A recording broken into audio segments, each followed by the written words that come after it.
Students, आज हम इस वीडियो में बायोलॉजी में जो पोर्शन है सर्कुलेशन उस टॉपिक पर बात करते हैं। जैसा कि स्टूडेंट्स सर्कुलेशन सिस्टम या इसको हम सर्कुलेटरी सिस्टम या ब्लड वेस्कुलर सिस्टम के नाम से भी जानते हैं।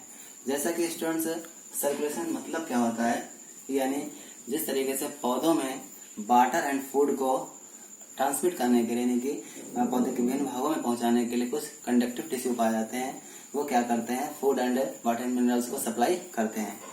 उसी प्रकार मनुष्य में भी एनर्जी या न्यूट्रिशन को या पोषक तत्वों को बॉडी के एक ऑर्गन से दूसरे ऑर्गन में सप्लाई करने का काम करने वाले कुछ सिस्टम्स होते हैं, उनको ही सर्कुलेटरी सिस्टम कहा जाता है।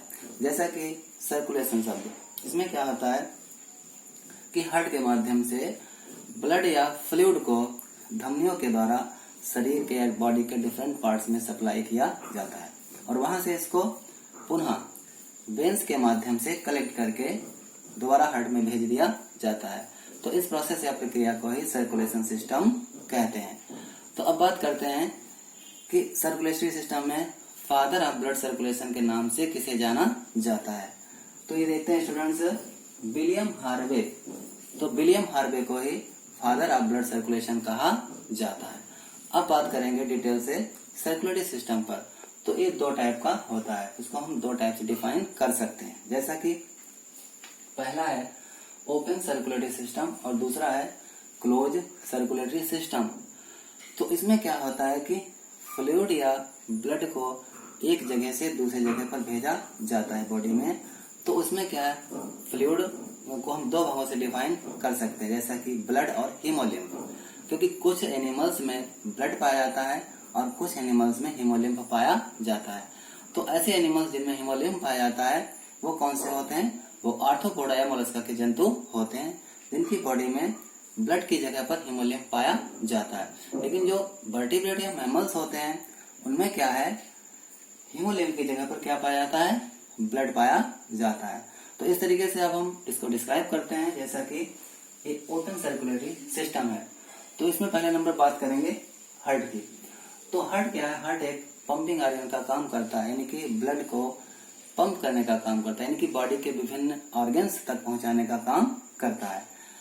इसमें जो हार्ट होता है वो न्यूरोजेनिक होता है। न्यूरोजेनिक का मतलब होता है कि जब हार्ट बीट नर्वस सिस्टम के द्वारा ओरिजिनेट होती है तो ऐसे हार्ट को न्यूरोजेनिक हार्ट कहा जाता है। अब इसमें देखते हैं स्टूडेंट्स, क्या है कि ये हार्ट है। अब हार्ट के माध्यम से ब्लड यानी कि हीमोलिम्फ डिस्ट्रीब्यूटिंग वेसल के द्वारा, क्योंकि इनमें क्या, इनमें जो ओपन सर्कुलेटरी सिस्टम के एनिमल्स होते हैं उनमें ब्लड वेसल्स नहीं पाई जाती हैं और सिर्फ ब्लड जो है सिर्फ वेसल के माध्यम से इन ओपन स्पेसेस में की तरफ फ्लो करता है। और इस ओपन स्पेस में जो पाए जाने वाले टिश्यू ऑर्गन होते हैं वो टिश्यू ऑर्गन किसमें डूबे रहते हैं, हीमोलिम्फ में, क्योंकि यहाँ पर ये हीमोलिम्फ भरा होता है और ये हीमोलिम्फ जो है वेसल्स के माध्यम से इन ओपन स्पेसेस में आता है और इन ओपन स्पेसेस को ही साइनस के नाम से जाना जाता है।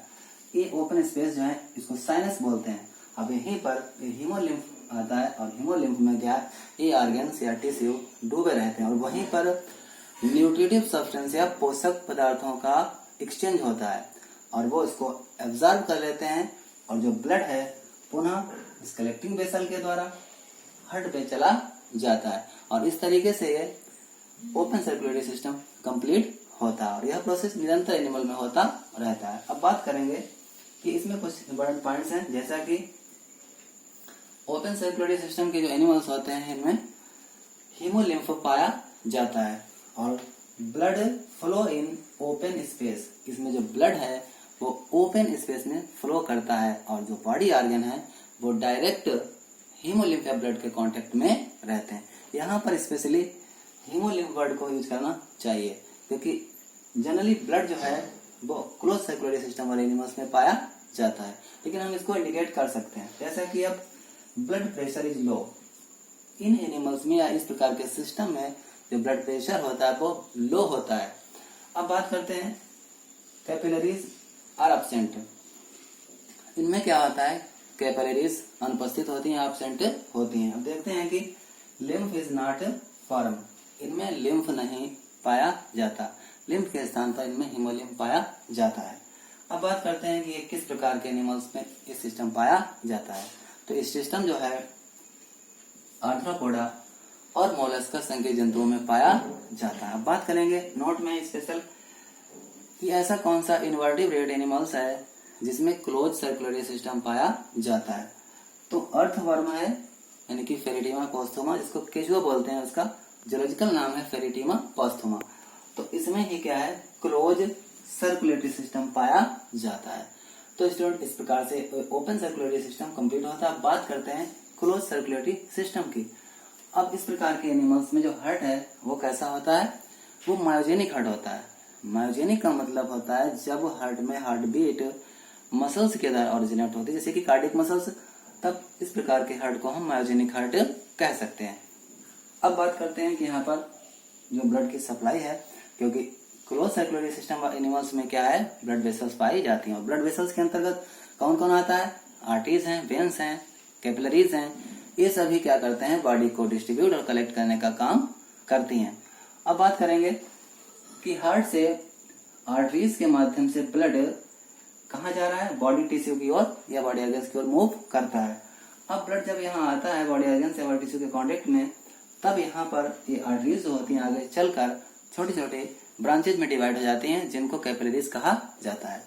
और ये कैपिलरीज ही क्या करती हैं, ब्लड से पोषक तत्वों को यानी कि न्यूट्रिटिव सब्सटेंस को एब्जॉर्ब करके बॉडी ऑर्गन्स या टिश्यू में भेज देती हैं।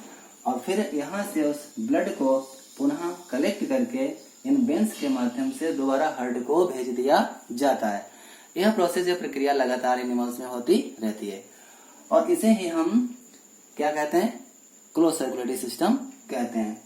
तो यहाँ पर बॉडी टिश्यू थे जिनमें क्या है, न्यूट्रिटिव सब्सटेंस का एक्सचेंज होता है। इसमें देखते हैं कुछ इंपॉर्टेंट पॉइंट्स के बारे में, जैसा कि blood flow in blood vessels. जैसा कि हमने बताया कि इसमें जो ब्लड है वो कहाँ फ्लो करता है, ब्लड वेसल्स में। और ओपन सिस्टम में ब्लड फ्लो करता है ओपन स्पेस में, यानी कि साइनस में। अब देखते हैं दूसरा पॉइंट क्या है, ब्लड प्रेशर इज हाई। इसमें ब्लड प्रेशर जो होता है हाई होता है, यानी क्लोज सर्कुलेटरी सिस्टम से जो एनिमल्स होते हैं उनकी बॉडी में ब्लड है जब वेसल्स में बहता है आर्टरीज या वेन्स में, तो वहां पर उनका जो प्रेशर है वो हाई होता है। अब इनमें क्या है, कैपिलरीज प्रेजेंट होती हैं, इनमें कैपिलरीज पाई जाती हैं। और इनमें क्या है, लिम्फ इज फॉर्म, यानी कि इनमें लिम्फ का फॉर्मेशन होता है। जैसा कि ओपन सिस्टम में लिम्फ नहीं बनता है बल्कि हीमोलिम्फ पाया जाता है। अब बात करेंगे ये जो क्लोज सर्कुलेटरी सिस्टम है वो किस प्रकार के एनिमल्स में पाया जाता है। ये मुख्यतः एनिलिडा का सदस्य जो है केचुआ, उसमें पाया जाता है। और मुख्यतः कॉर्डेट के जो सदस्य हैं जैसे कि फिशेज, एम्फीबिया, रेप्टाइल, बर्ड्स और मैमल्स में ये सिस्टम पाया जाता है। तो इस तरीके से स्टूडेंट्स आज हम सभी ने ओपन और क्लोज सर्कुलेटरी सिस्टम की स्टडी की है। अब चलते हैं कि कुछ इंपॉर्टेंट क्वेश्चन जो एग्जाम में पूछे जाते हैं। जैसा कि पहला क्वेश्चन है एग्जाम में आता है कि ओपन सर्कुलेटरी सिस्टम किस एनिमल में पाया जाता है। तो आप स्पेशली बता सकते हैं कि आर्थ्रोपोडा या जो मोलस्का के जंतु हैं उनमें ऐसा सिस्टम पाया जाता है। फिर बात करते हैं कि पूछा जाता है कि जो आर्थ्रोपोडा के सदस्य होते हैं उनमें बॉडी कैविटी में कौन सा तरल पदार्थ पाया जाता है। तो उनमें हीमोलिम्फ पाया जाता है जो हीमोसील बॉडी कैविटी में भरा होता है, क्योंकि जो आर्थ्रोपोडा के जंतु होते हैं उनमें हीमोसील बॉडी कैविटी पाई जाती है और उनमें हीमोलिम्फ भरा होता है। फिर क्वेश्चन पूछा जाता है कि ऐसा कौन सा इनवर्टिब्रेट जंतु है जिसमें क्लोज सर्कुलेटरी सिस्टम पाया जाता है। तो आप सभी बता सकते हैं कि जो अर्थवर्म है यानी कि केचुआ, उसमें क्लोज सर्कुलेटरी सिस्टम पाया जाता है और वो एक इनवर्टिब्रेट है। फिर कभी कभी आता है कि मायोजेनिक हार्ट किन में पाया जाता है। तो मायोजेनिक हार्ट वर्टिब्रेट्स में पाया जाता है।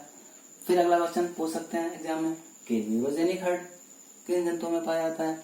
तो उसके लिए तो आप बता सकते हैं कि जो आर्थ्रोपोडा के सदस्य में पाया जाता है। इस तरीके से एग्जाम में डिफरेंट टाइप के क्वेश्चन आते हैं।